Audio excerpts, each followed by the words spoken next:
An exclusive interview now, a top doctor exposing everything the deep state is trying to hide about CV. Welcome to the Next News Network, my friends. I'm Gary Franchi. We are in day 9 of the Trump administration's 15-day Slow the Spread campaign. But the man who at the age of 14 in 1978 invented email, yes, the inventor and copyright holder of email. Oh yes, Dr. Shiva, welcome to the Next News Network. Great to be here, Gary. Thanks for having me. You posted something last week that I reported on your tweet, and this is where you said that the CV fear, the fear-mongering by the deep state will go down in history as one of the biggest frauds to manipulate economies, suppress dissent, and push mandated medicine. I've been a student of politics since I was a kid because I grew up in India, which had a caste system. I was considered an untouchable, which is the lowest of the Indian caste system.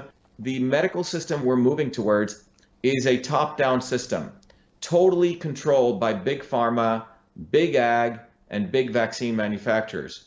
Sustainable development goals, signed off by the United Nations and all their countries in 2015. It's called SDG 3, which was signed in 2015. They paint a utopia, Gary. It's this utopia of the elites. Subsequently, in an Immunization 2030 document as an addendum to that, they say the way we get to utopia, these 17 goals, is we must immunize everyone on the planet, e.g. vaccinate everyone. And the reason this is important is, look, I created a company called Cytosolve, one of the other inventions I did out of my PhD work, to use the computer to understand chemical reactions in our body and on our cell, basically use a computer to model diseases so we could eliminate the need for animal testing.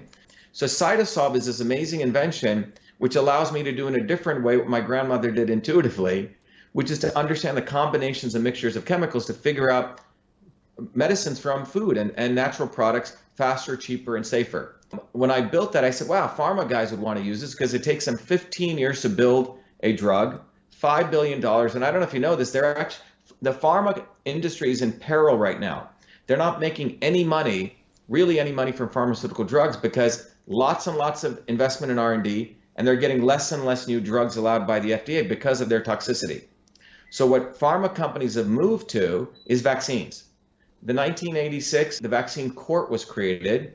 John Kennedy implemented the National Vaccination Act in 1962 under a fake science or an outdated science of the understanding of the immune system. That led to many injuries that took place between 1962 to 1986. In a response to those injuries, another Kennedy, Ted Kennedy, led the creation of the National Vaccine Injury Program, which led to the creation of the vaccine courts, not in the judicial department, but under Health and Human Services, which basically allowed indemnification of vaccine manufacturers so you couldn't sue them, and the maximum liability for death was $250,000, okay?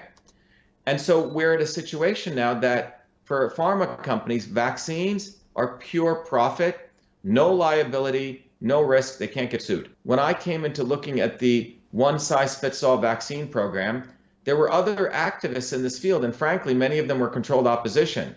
People like Bobby Kennedy was playing a good game saying he's against vaccines. Meanwhile, he endorses Hillary Clinton, who is vaccine queen, okay? So the position I took was I said, we need to really educate people on the immune system. You'll see the videos I started doing. They started going viral, and the movement started taking off. And in fact, 5 days before the coronavirus stuff hit, about a week before, is when we won a major victory in New Jersey against these vaccine mandates. The deep state of a few set of people, from the Gates Foundation to the Zuckerbergs to Hillary Clinton, congealed with the UN and the deep state elites. They're going to fear monger on coronavirus because of the ignorance of the medical profession. Most MDs do not know what the immune system is. They don't even study nutrition. Based on that ignorance, they were going to scare the hell out of people with the coronavirus to essentially say, we need to do this for the quote unquote common good. That's what we're seeing go on. There's speculation, considerable speculation, that the virus is actually a manufactured bioweapon. Now, the State Department, among others, are pushing back against that narrative, simply calling it Chinese and Russian disinformation. What happens is this kind of virus, if you think about a big ball representing your cell, these little particles land on that cell, and their goal is to get into the cell and use your cell's machinery to replicate themselves. We have about 380 trillion viruses in our body. It's called the virome. We have about 60 trillion bacteria in our body, and we have about 6 trillion cells, which is what we're made of. Coronavirus is a class of viruses that create flus. These ones create respiratory syndrome. The coronavirus in Wuhan was a different strain than the one that was in Iran versus the one that was in Italy. And there's reports that I've read, it's hard to verify a lot of this, that all of those different viruses go back to one common branch, which actually goes back to Fort Detrick, okay, in the United States in North Carolina. The US deep state sent people over to Wuhan, and that's how it got given in China. This is one theory. Whether it came in or not, my view is that if you believe in the concept of a set of people who don't care about the US national interests or the Chinese national interests or the Indian national interests or Italian, they're more care for their own global interests. You could view a scenario where it got created by the deep state and got put out there. What was going on at this time? Hong Kong was blowing up. Remember that? And what people do not know is 6 months before the coronavirus, there were massive anti-pollution protests by Chinese citizens in Wuhan. You don't protest in China without risking your life. It's not like they have the First Amendment there. So large numbers of people are taking to the street and protesting, tens of thousands, because the Chinese government was going to build one of the largest incinerator plants there, which was going to just spew out pollution.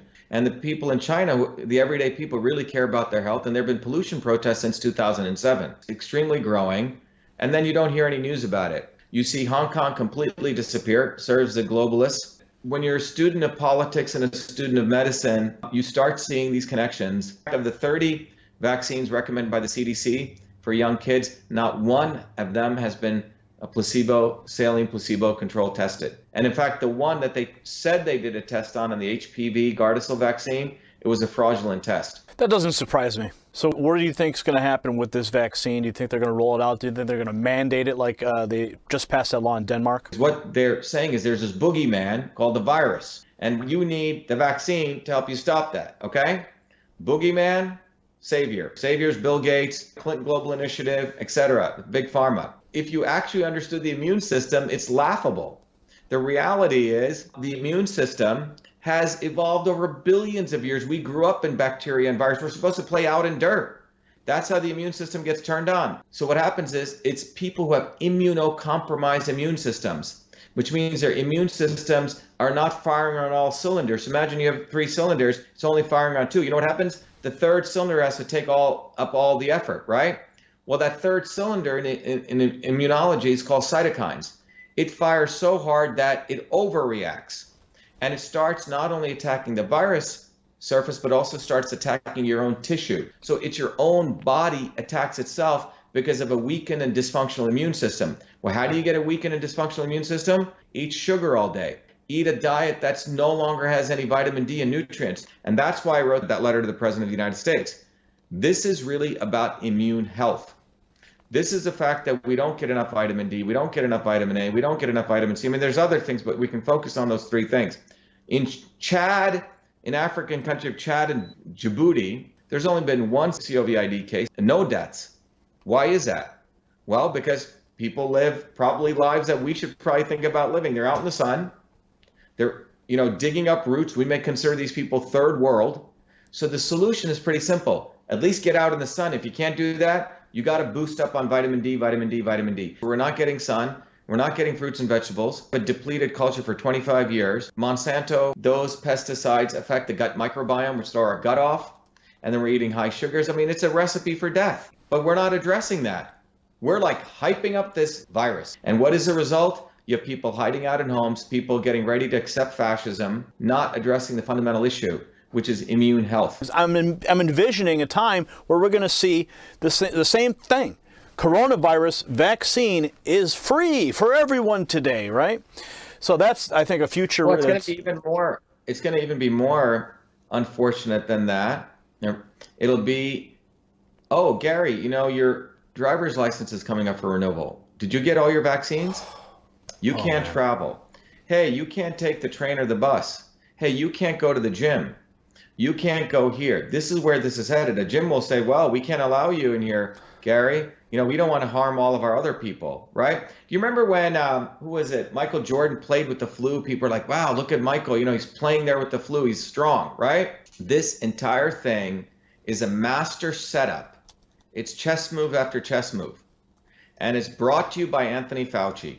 But now we're learning from the WikiLeaks drops that he is a huge supporter of Hillary Clinton, and somebody you have actually called destructive. Why should we be concerned with the advice that the president is getting from Fauci? Anthony Fauci, in my view, should be indicted. If people actually knew what this guy actually did, he's been with the government since Reagan times, 40, 50 years. And then Bush and Obama and all the presidents up to here. How did he build his career? He built his career on the false narrative that HIV causes AIDS. Peter Duesberg, who I've spoken to, who was a truly great scientist, the youngest guy to get tenure at Berkeley. And Peter said, wait a minute, there is no causal relationship between this virus, HIV, which he considered a very harmless virus, and AIDS. He was vilified, all of his grants went away. And the guy that promoted this lie was Fauci's predecessor by the name of Gallo, Robert Gallo. Robert Gallo was brought up on scientific misconduct charges. He literally stole the HIV virus from France. He couldn't produce enough of the virus because they couldn't find it. He created a bogus HIV test. Fauci came to his rescue. I think there was a power play. Fauci essentially took the lead. Gallo was put into the back, and that was the beginning of this guy's career. He writes about how he hangs out with Bono and, remember the whole AIDS and all the stupid celebrities getting involved in this nonsense, right? Oh, yeah. This was so Fauci, he's a veteran of this. This ain't his first rodeo. He learned how to create bogus science, to promote bogus science, to create the fear of HIV causes AIDS. Billions of dollars were spent on this. A lot of people died because people used drugs like AZT. I had a very good friend of mine who died from it. And, people didn't learn HIV is frankly a harmless virus. Okay? The people who were dying from it were, again, immunocompromised. Gays at that time, were having 1,500 partners. Were doing meth, amphetamines, all sorts of drugs. They were destroying their immune system. You had IV drug users who were destroying their immune system, and you had people getting blood transfusions, not because of the virus in the blood, but because they would get immunosuppressive drugs. The simple point here from a scientific standpoint is when you lower and you destroy the immune system. So Fauci doesn't want to talk about that. Everything is about the boogeyman of viruses. Fauci knows what he's doing. He is the face of pharma and vaccines, and he sees his opportunity to become the hero in all of this. The one big narrative that I've seen that's been presented is that, well, more people die from the flu. But there's this massive, terrifying visual of people being intubated and people eating bats and all this horrific visual propaganda. And now states are in lockdown mode. National Guard has been deployed. State guards have been deployed. Tents are being set up in cities and in Walmart parking lots and hospital parking lots. And you're having this spirit of fear descend on this country and the world at large. But why don't we do the same thing for the flu? You have to understand, pharma and media work very closely together. Many years ago, one of the companies I built, I had my second life with email. I originally did it for the Clinton White House. They ran a contest. I was a graduate student at MIT to automatically read and process emails. I ended up winning that contest, Gary, and I started a company called Echo Mail. When I created that technology, I had many people starting to want to use this for analyzing email. One of the companies that was very interested in knowing about this was one of the leading PR companies in the world called Burson Marsteller. And I remember going out as a young entrepreneur, I was running my company, meeting with one of the senior executives. And this was over dinner, and he was openly boasting about how Burson helps companies in crisis management. And he was saying that Eli Lilly, at that time, was having a major problem. Prozac sales were going down. And I said, well, what did you do? He goes, well, first I went to Eli Lilly, changed their branding. Hey, you're no longer a drug company. You help the world. The second thing he goes I had them do was spin out some nonprofit companies. One of the nonprofits, he said, was a company which said, we need to protect battered women. And that organization took out ads which was full page ads, which would, if you saw it in a newspaper, would say, is your husband beating you? Do you know of someone, one of your friends, whose husband is beating them? Make sure they're taking Prozac. So they create a narrative of we're trying to help the distressed, and we are the drug company. We want to help all these darkies in Africa and India, etc. You know, we need GMOs. Gates is a savior. These guys are very clever at spending millions of dollars to create the narratives of helping the quote unquote the oppressed, and then they will inject them with their pharmaceutical drugs. These indigenous people actually knew how to take care of their health, but they don't want us to believe in our grandmothers. They want to believe in this idiot, okay, Bill Gates, who, by the way, never created DOS. He didn't write 50,000 lines of code. I did. You know, his mama and papa introduced him to people and bought someone else's DOS and flipped it. But he's a Harvard dropout, and he was able to patent his stuff, so he gets to be a gazillionaire. You see what I'm saying? Or a Zuckerberg. So these guys have built false histories of their eminence in the technology field. They leverage it to say they're going to be saviors, and that savior solution is not food, is not exercise activities. It's about injections into the bloodstream of people and to control them. That's what they're talking about. And every American needs to wake up that the lawyer lobbyists, the people I'm running against 3 lawyer lobbyists. I'm the only scientist or an inventor, a guy who works for a living. These lawyer lobbyists are the people who implement the desires of the deep state. That's what's going on. So what we're witnessing right before us should be a wake-up call to every person. I don't care if you're Democrat, Republican, Independent. The issue of health goes beyond all those parties. And what you will realize, all of those establishment parties want to hurt you and want to control you. They want to make you a little atomic unit where you become a revenue generator for people like Fauci's clan and these kind of people. And no academic at MIT, Harvard will say anything. You know why? Because they owe their grant money to people like Fauci. Because it's a cabal. If you say anything, you're out. That's what happened to Peter Duesberg. Wow. So that's what we're dealing with. And unfortunately, the president, he may have good gut instincts, but he's not able to expose these people. I have had calls from senior level economists all over the country saying, Shiva, I saw your videos. You need to keep doing them. The president is being bamboozled by this circle around him. And that's why I wrote that letter, Gary. That letter basically lays out in 4 pages very clearly what the problem is, that you have a fake science of the immune system. Here's the real science. And I actually proposed to the president a protocol, which is basically vitamin A, D, C, and some iodine. And I said, let's triage people into 4 groups. Those people COVID, let's put them in one group. Those people are immunocompromised, let's give them this group. Those people who are in critical care, let's give them a particular IV vitamin C. And the third group, who are healthy, let's give them some maintenance dose and get them back to work. That's what we should be doing, not one-size-fits-all medicine.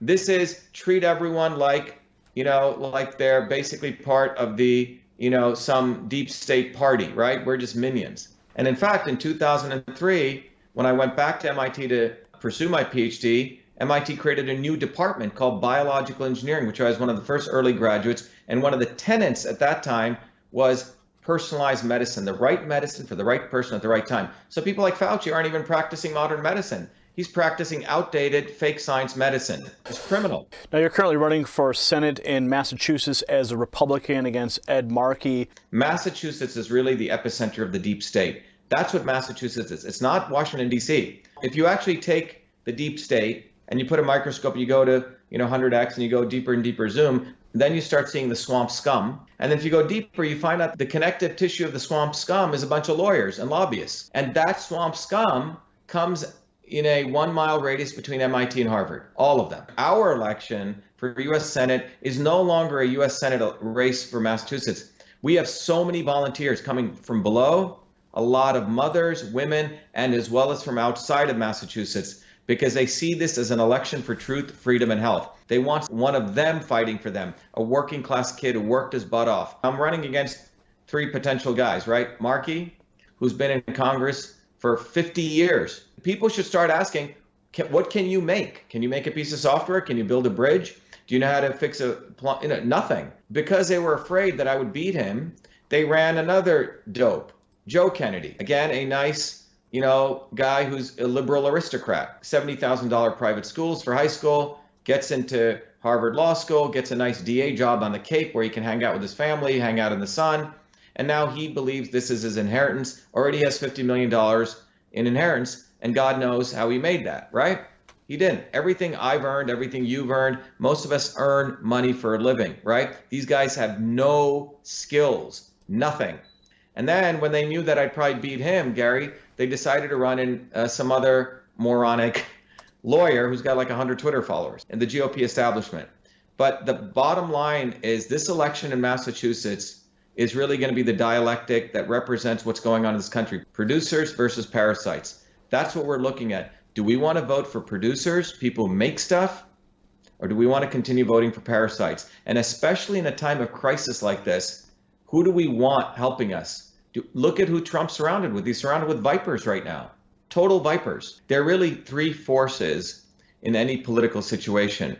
Two of them are against the people. Only one of them is for the people. One of the forces is the existing overt establishment, openly out there to want to screw people. And everyone says, oh, yeah, they're the establishment, right? And then you have everyday people on the ground who want to change things. But in between change agents and the establishment comes a third group, what I call the NSOE, the not so obvious establishment. It's almost like a force of nature. And the not so obvious establishment is created by the establishment that speaks the rhetoric of change like Warren was just doing. I want to help the grassroots. They act as though they're for the people. When what they do is they exist to speak that rhetoric, to sucker young people who want change into their vacuum, and they suck them back into the establishment. Controlled opposition, Gary. That's what Warren is all about. She talks about she cares for people, all of this and that, but ultimately what she cares about is strengthening state capitalism, crony capitalism. And you can see that in a very simple way. The way you can test these guys on it is they always want to do regulations, right? And ultimately what you realize, regulations actually help the big guys. So she supported Dodd-Frank. Dodd-Frank actually supported banking regulations, which only 5 of the big bankers could afford. And it destroyed nearly 2,000 to 3,000, 4,000 small banks.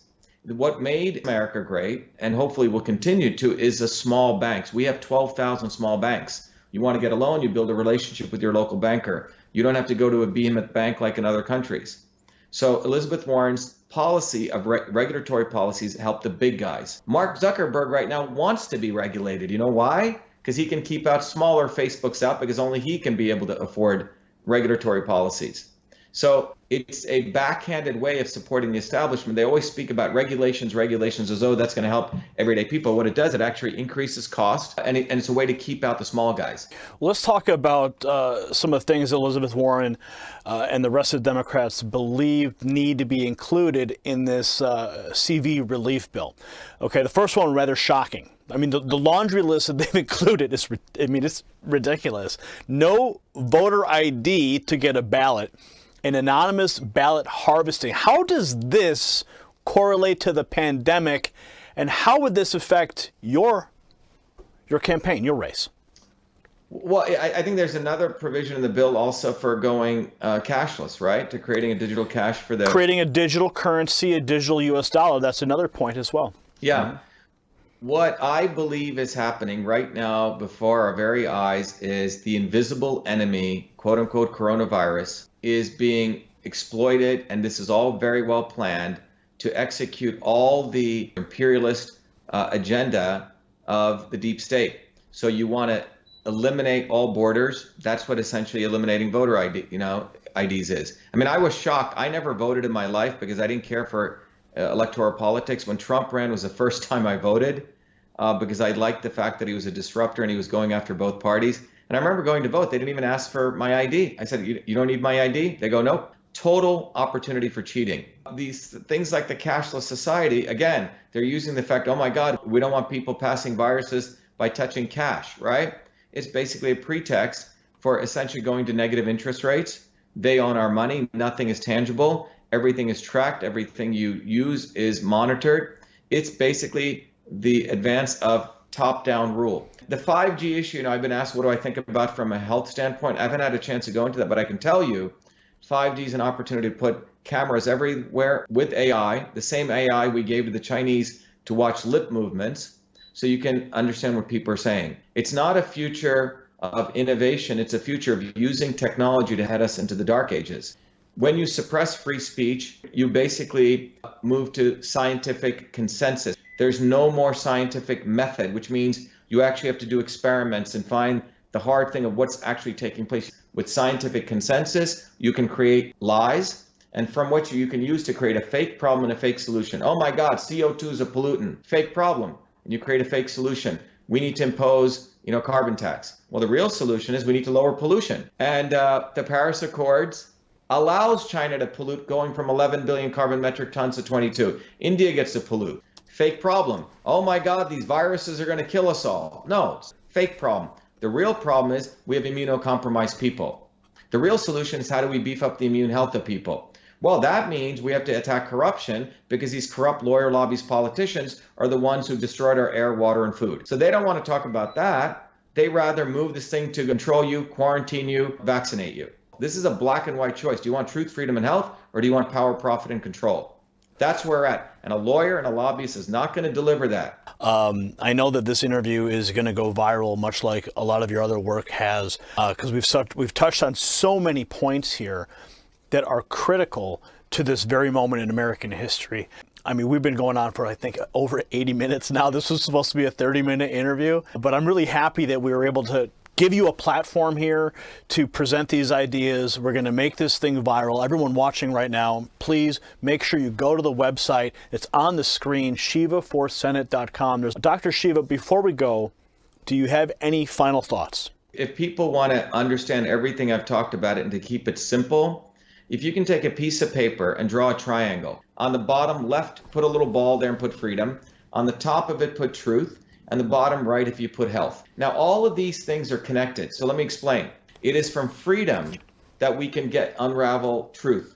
And it is from truth we can figure out the health for our bodies, our infrastructure, our society. And it's only when we're healthy do we have the warrior spirit to go fight for our freedom. People who make something, who create something, have skills, they're really our future, because they get that climate change was a CO2 hoax. Friends watching right now, I want you to hit the links below. And if this interview inspired you, I want you to consider sharing it right now across all of your social networks. As always, we will continue the discussion in the comment section below, and that's where we'll see you next time. For the Next News Network and Dr. Shiva, I'm Gary Franchi.